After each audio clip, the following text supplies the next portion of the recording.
Now I set the initial heat here on high to warm up the pan, but I'm not going to leave it on there very long. Welcome to Healthy Vegan Living!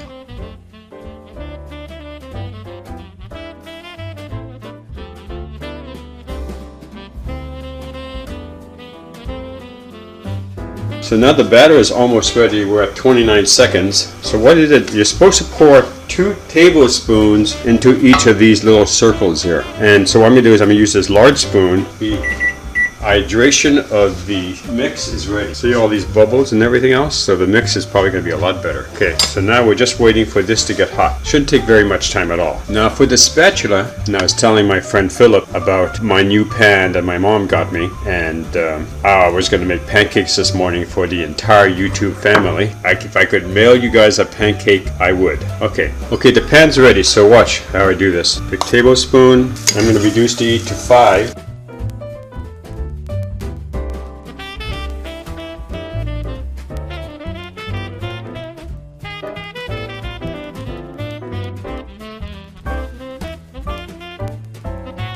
On this side, we're going to leave this open because I want you to leave one of them open. You see right there, normally when they get these bubbles, I flip them. Okay, so we're going to pick it up with this here. And look at that job I did. I managed to, that's what they're saying about you need the extra one. So this was next one here. I'm going to be honest, I don't see the imprint very well on the pancake. Maybe it's because it needs to be in there a little longer. Okay, this one I actually do see the imprint of the star. It's far easier to make pancakes. Oh, look at that one. That one, it completely disappeared into the stove. So what I'm thinking is it's going to take time for me to figure this out. Okay, so I see the star here and the snowman, but it's not as pronounced as I would have liked to see, like a deep indentation. It's cute. Okay, so that's basically it. What I'm going to be doing is I'm going to be placing maple syrup on it, and another little secret, I'm going to show you that in a few minutes. So let me plate these. Let me tell you a tip. So I'm going to make all the pancakes, and whatever's left I'm going to put in the freezer, and that way it'll be a simple defrost, put in the microwave, instant pancakes. So what I'm thinking is it just takes time, and it could also be that it might not be hot enough, so I just increased the temperature. But it might be a cool thing to have, like on Christmas Day, when everybody's getting up to get it ready for the festivities, to have a simple little pancake like this. And everybody would appreciate a nice, cute little symbol on it. The thing you know, if you've done a lot of pancakes, you have to remove all of the stuff from the mold. Otherwise, this is what causes the pancakes to stick to each other. So once you do that, so then what we're going to do is we're going to put the next mix in.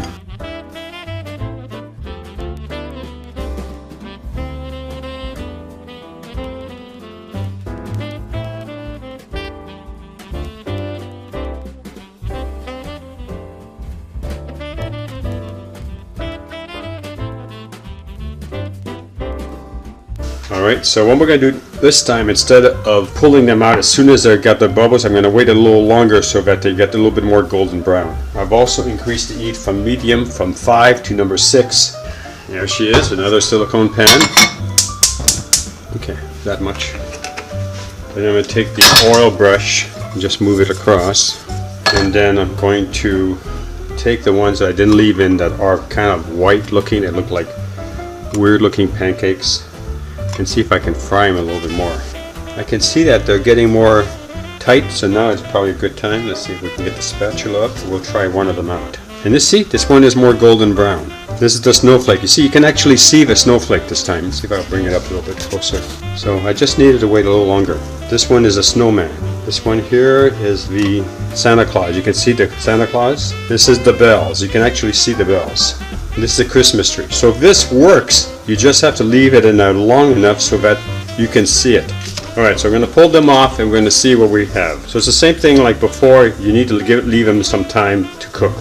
Okay, so remember when you're finished to turn off your burner. This is going to have some residual heat, so you don't have to worry about it. And then just carefully flip them over. If you like them dark on both sides, you're just going to have to leave them on there longer.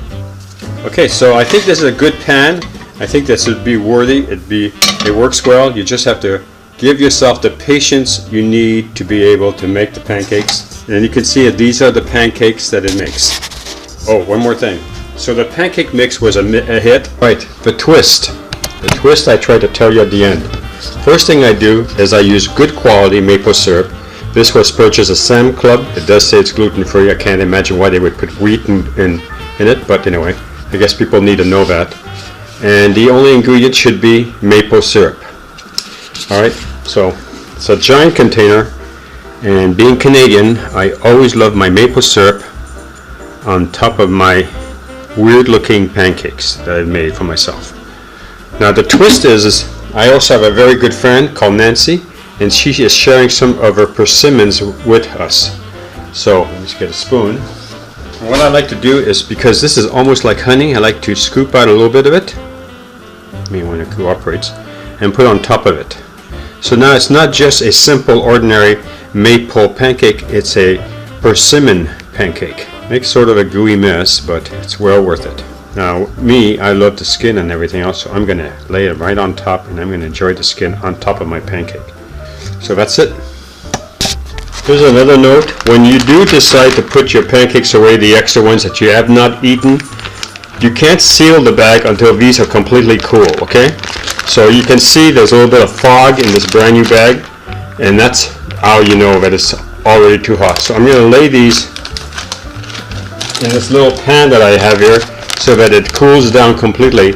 Another way you could do is just put it in a refrigerator with it open like that, and it would cool it down quite fast.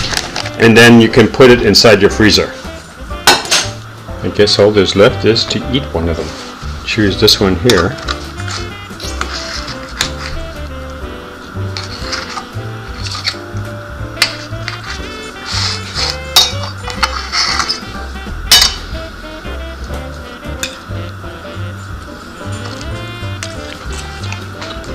Oh, it's just plain delicious. It's nice and warm too.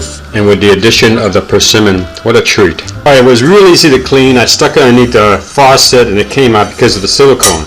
Now once it's cool, you can tell I can touch it, it's cool. This is what I do that's different. I put it in a large plastic bag,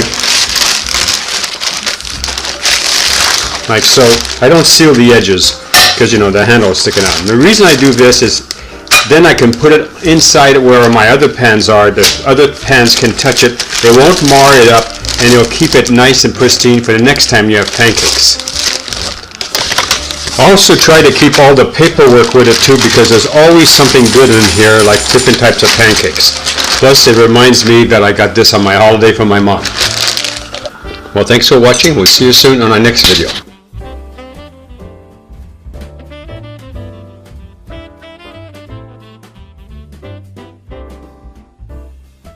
If you like this channel, please subscribe. If you like this video, give us a thumbs up. Thank you for watching.